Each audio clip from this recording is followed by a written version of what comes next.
afternoon, good morning, good evening to you viewers. We are yet back to configuring our new cloud installation of mifosX, and as you can see, we previously created our user YouTube. Now I've logged in as user YouTube, and today we are going to basically look at how to configure the system. Of course, in this YouTube series of configuring the system for production. Now, for those who missed the organization bit of the system, the link is going to be added into the description, and you can click up here on the video. So as you can see, we are going to we looked at how to configure offices managing different currency funds. We also looked at the payment types, the password preferences, employees, and all that. So please don't forget, catch it up from the link, such that you can also get a better understanding of how things work. Now, from that, let's deep dive in. As you can see, we are looking at the system. The system has what we call data tables. I always prefer to begin with the manage codes, because in the manage codes, we can define what happens in the different drop downs of the system. Because as you can see, as all we shall be seeing in the system, there are different drop downs like client type. Let me begin with client type. Of course, different institutions have different ways of recognizing their clients. An example, we can say institution can recognize these client types as a farmer. Of course, you add that. We can add another code of, let's say, businessman. Of course, the description is very handy, as I advised earlier, but for the purpose of this video and want to be as straightforward as possible, the position, I would want to put this at position 1 or position 0, because most of the clients this institution is going to serve are going to be a businessman. Of course, I can also edit a code. I can say this is position 1. Click, active, I submit. And as you can see now, businessman comes first and farmer comes second. Of course, we are having different things like client withdrawal reason. Another example is client classification. I always go for client classification as well. You can say we are classifying as rural, and then we classify as suburban. Of course, we shall be seeing most of these and how they work in the front end. Now, just a minute. Client classification. Now, there is what we call the client closure reason, and the client reject reason, the client substatus reason. Very many of these come into play. But I always want to go, for the purpose of this training, I want to tell you the few that are very critical that you have to set at the beginning. Another example is the gender. Of course, we can have the male. Is that position? Let's say 1. And code. Female.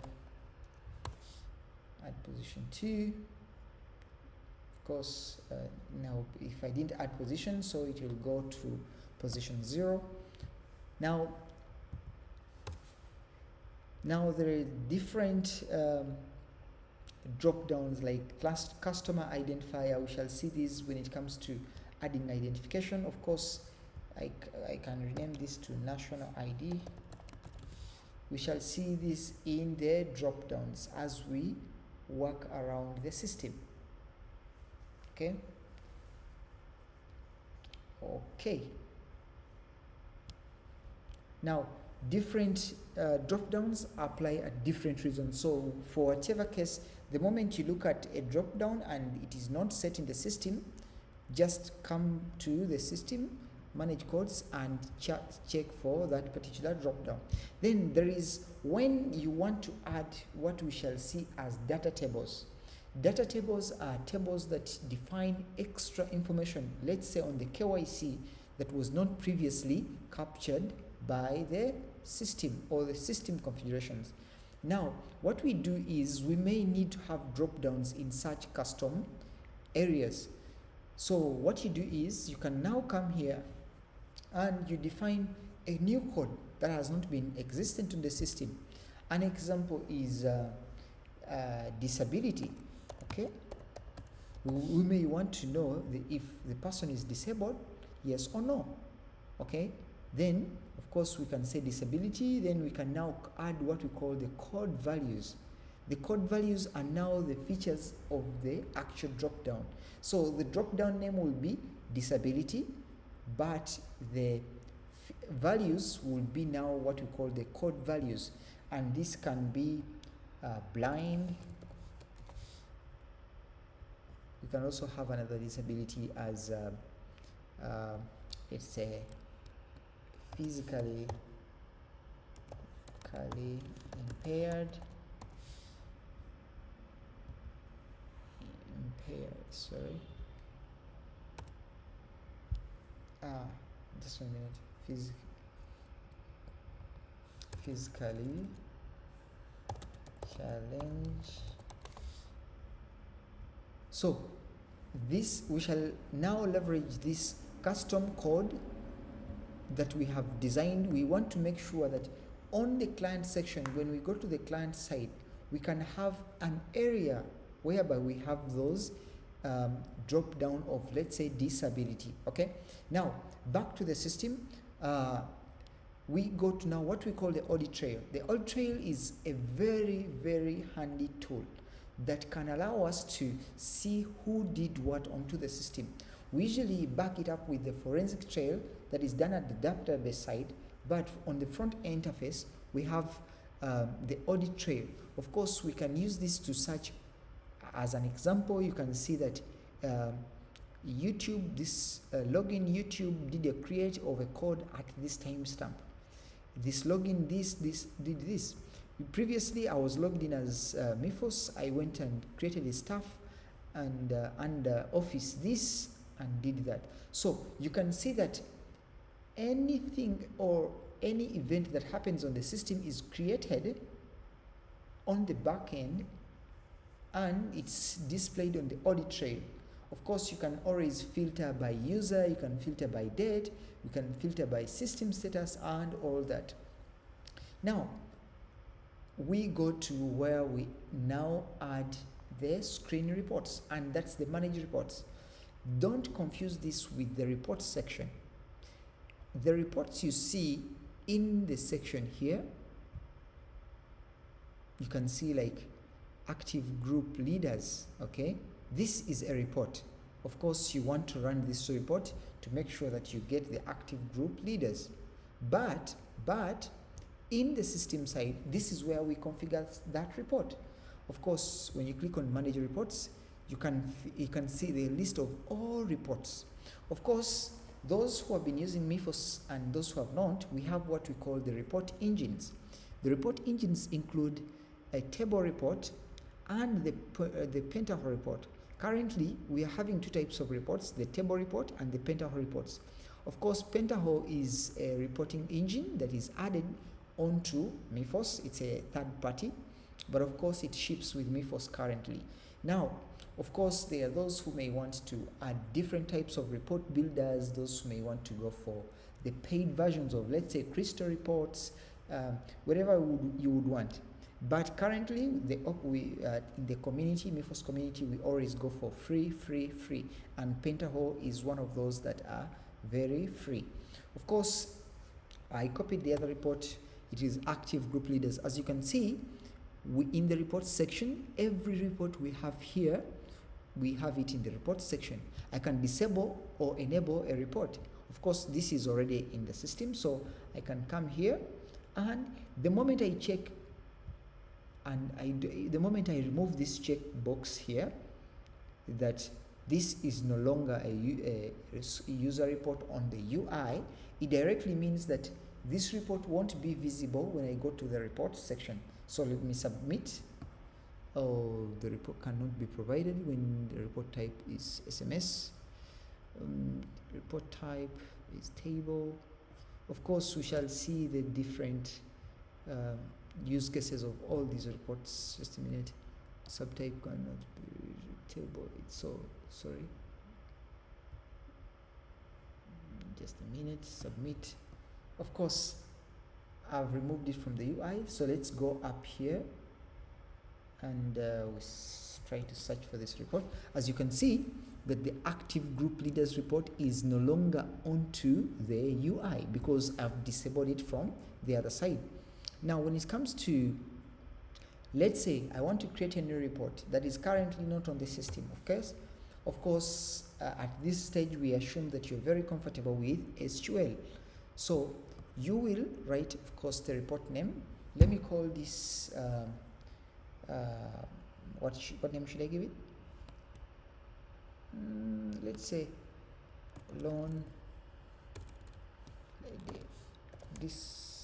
disbursement by loan officer. Of course, this is my report name. Okay, it's under which report category? It's under loan. Okay, so the category is what you see up here, that it's when you can see all, but the moment you put it under the category loans, it means you can also see it under the subsection of loans. Okay, now you can have our description, disbursement by loan officer. Now, by the report type is going to be a table report because we want to make sure that we write our SQL that gets, let's say, a given set of data from the system. Of course, it's a table report, and now we check this user report.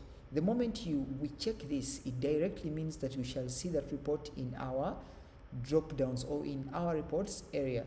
Then this section we add the SQL as we may want to. Of course, it will validate that. Then we add the parameters. Parameters are very handy because you've supplied the parameters in your SQL. You have to make sure that you also supply the same parameters in your the same parameters in the report parameters section. Okay, I'm not gonna submit this report, but if you want, we shall have those more technical videos of how to write this SQL such that we also get to understand the different aspects of quality, group by, and everything that we want to understand on SQL query. Of course, writing SQL queries is beyond the scope of this training. Now, we go to what we call the scheduler jobs. Scheduler jobs are the system side automated transactions.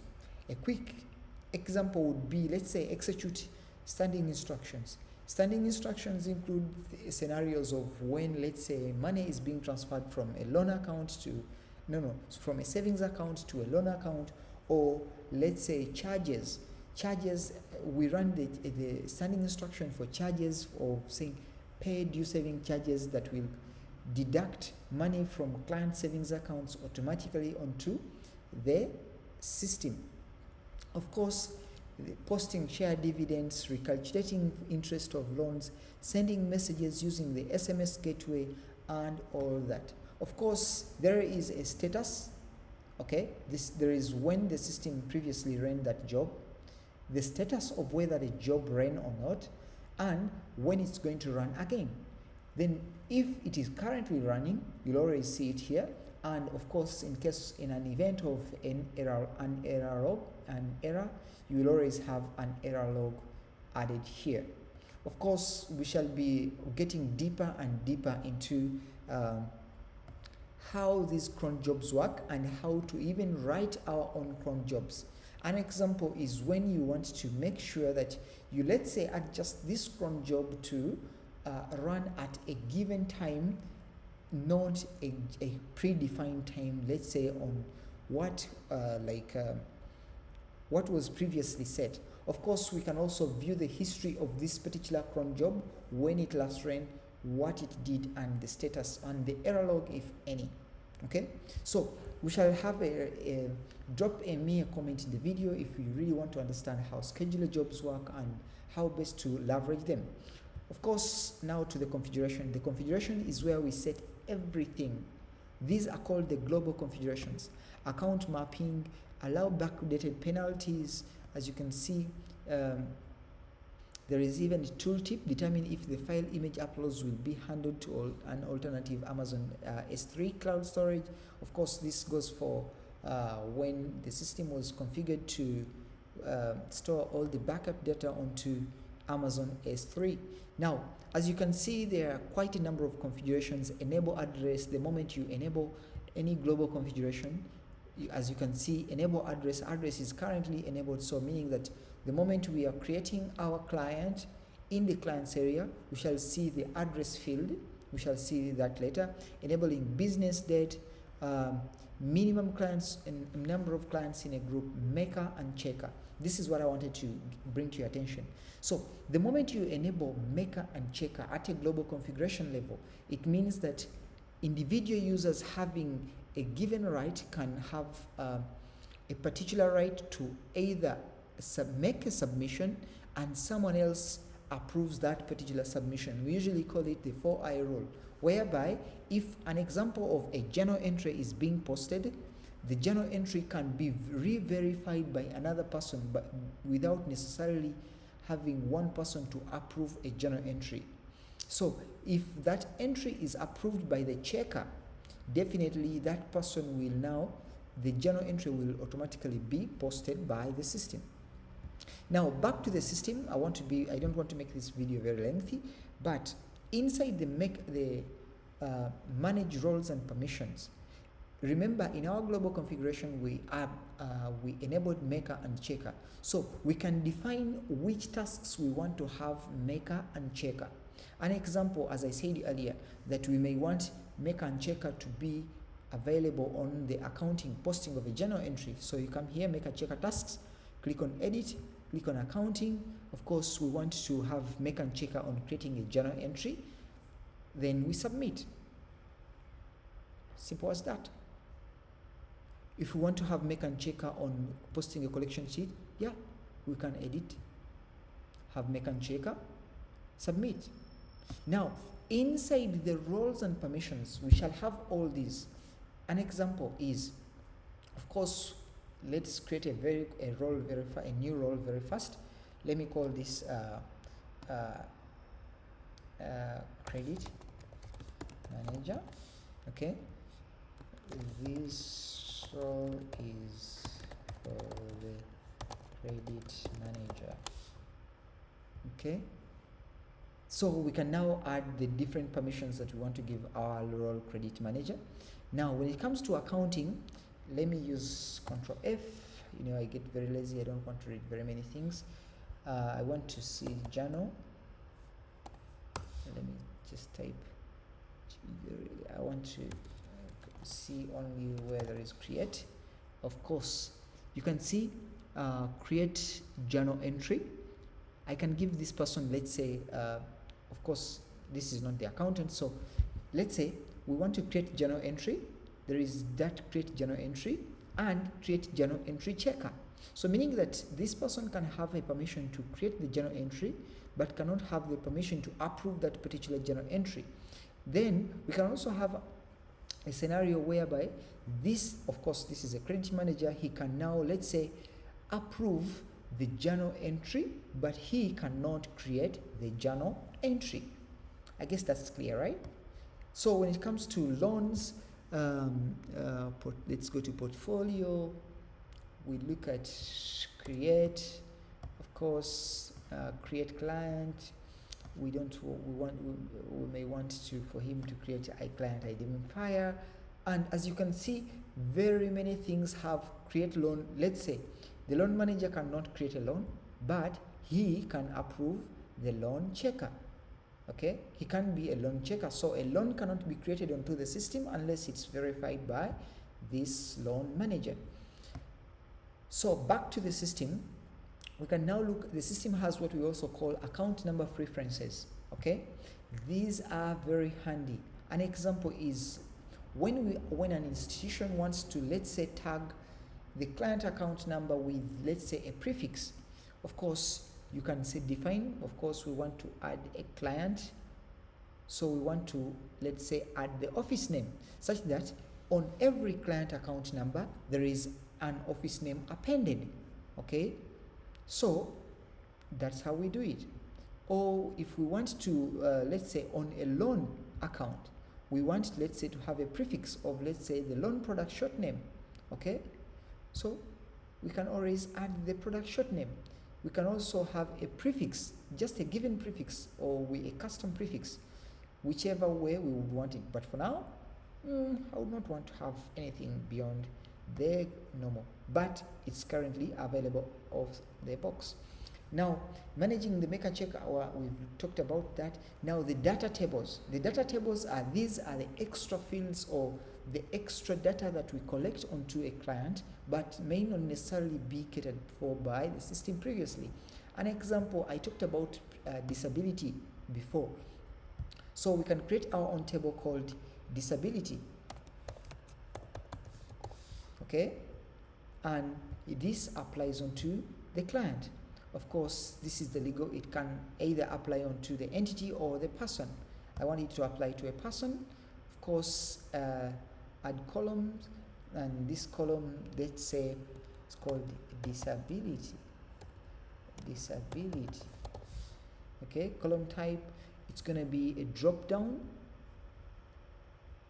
Click submit. The fact that it's a drop down, it's a mandatory. Now I want to check for my column disability. There it is. So my drop down that I created earlier, I submit. So as you can see, now we've added an extra data table that will be available on the client KYC the moment we create a client. Of course, we don't have any clients. We shall be seeing that in our future videos.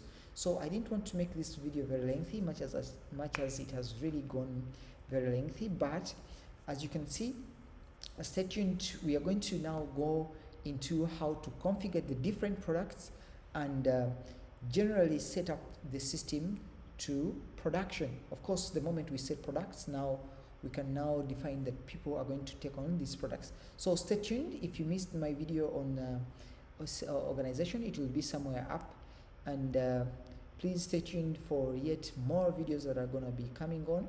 Have a nice day. Thank you.